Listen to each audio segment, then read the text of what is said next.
And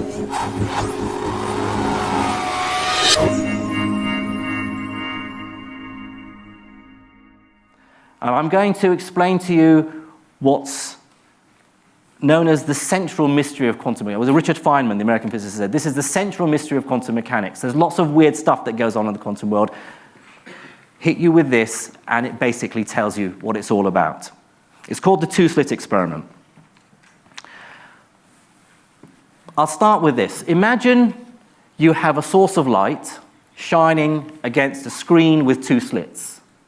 Now, for the pedants in the audience, this source of light has to be monochromatic light, light of a particular wavelength, whereas, of course, a light bulb is white light, and that's made up of all the colors of the spectrum, lots of different wavelengths. But imagine this is just a single wavelength of light, and you can see the light is coming out in waves like ripples in a pond.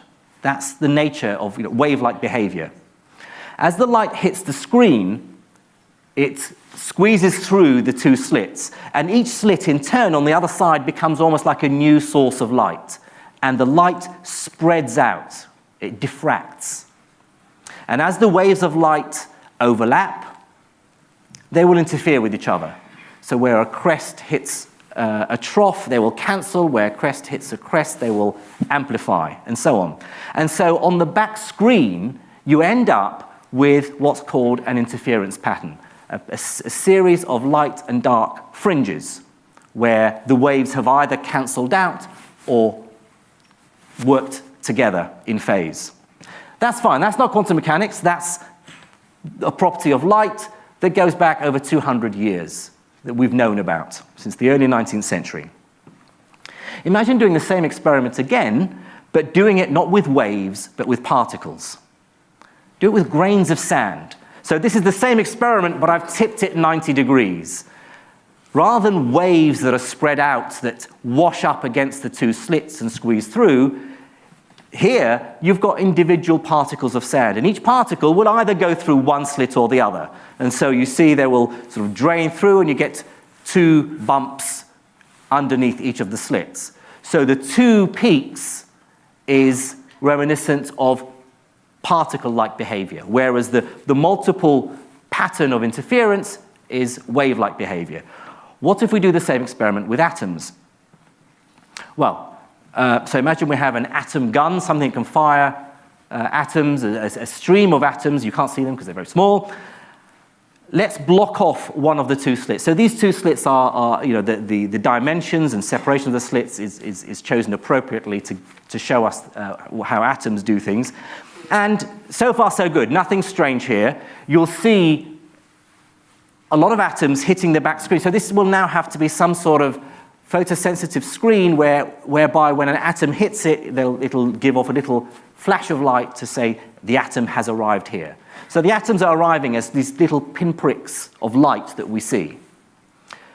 Of course, a lot of the atoms will be blocked by the first screen. They won't go through that slit. But those that do get through to the other side, you can see there's a bit of spreading of the atoms. But if we didn't know anything about atoms, we'd say, well, that's fine, we can understand that. A lot of the atoms are going clean through the slit. Some are sort of maybe bouncing off the edge of the slit, and so they're sort of being deflected a bit, which is why you get a bit of a spread. The first mystery of quantum mechanics comes when we open the second slit. Because now we see something that's very much like the interference pattern we got with light. Rather than having two bands of spots where the atoms have gone through the two slits, it's as though the atoms have gone through the slits behaving like waves, and you get interference of the waves and you get these bands. If we know nothing about atoms or quantum mechanics, you could try and rationalize it and say, well, maybe atoms behave in a very strange way, and only a certain number of them are allowed to all sit together. And so, me and my gang, we're all going to go on this slit. No, sorry, no room for you. You go to the next slit above. And by the way, there's this rule that no one can go in between the two bands, but a few naughty atoms do. So there's a bit of a scatter. We don't. There could be some forces between atoms that make them coordinate their actions in a way to give this pattern. That's not mysterious. We just don't know how atoms do things. But we can be clever, and we can force the issue. What if we were to not send the atoms all through at once, but send them through one at a time? Leave enough of a gap for the atom to get through to hit the screen. Of course, as I say, some atoms will hit the first screen and not get through, but those that get through will hit the back screen. So let's run the experiment again slowly, and gradually you'll see as the atoms go through, they'll look like they're just randomly arriving on the other side. You keep sending atoms through one at a time, and gradually that same pattern appears. So each atom by itself is somehow contributing its small part to the overall wave-like behavior that we see in the interference pattern. How does it do it? How does... We know the atom's a tiny, localized particle. We can't see it. It's too small to even see under a microscope. We're firing it at the screen with the two slits. Some moment later, you see a flash of light on the back screen. It's arrived in a localized point. It's not spread itself out. You don't get sort of like a wash of a faint light across the whole screen. It's a little point. The atom is localized. It's arrived in a certain location. And yet, it somehow seems to have been aware of there being two slits, not one, because it's given rise to this interference pattern. How does one atom do that? Does it split in half? Does it become like a cloud that goes through both? Well, we can try and be even cleverer. What if we were to spy on the atom and see where it goes? We can gently just observe which slit it goes through. So you put a detector just above the upper slit that will flash or beep whenever it sees an atom go through that top slit. Sure enough, you fire the atoms through, one at a time. 50% of the time, the detector will beep. The other 50% of the time it doesn't, the assumption being that the atom has gone through the lower slit.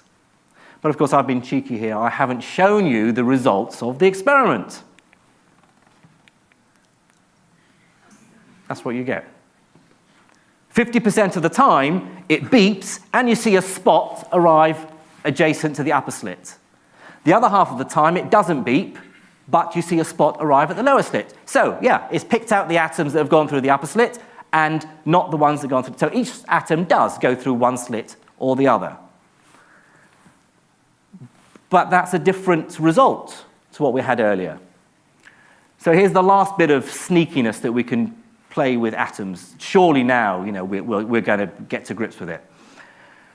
Leave the detector there, but just very quietly go and unplug it. Don't let the atoms know that you're not spying on them. Make them think that you're still detecting them. So, yeah, okay, we're going to run the experiment. Atoms, okay, get ready, one at a time. We're going to be checking on you. All right, so run the experiment again. Now, if you can explain this using common sense and logic, do let me know, because there's a Nobel Prize for you.